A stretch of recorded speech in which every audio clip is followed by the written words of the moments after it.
Mga 80 natuwa ng muling nasilayan ang sweet kilig moment ng Pubstel sa isa't isa.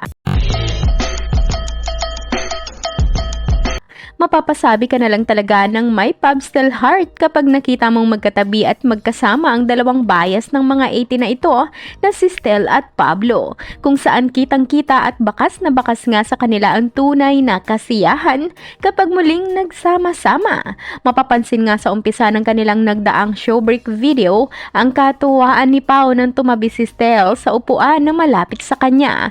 Sa tuwa nito ay napaakbay na lang ito ng paulit-ulit sa kanyang mahal na tropang kaibigan.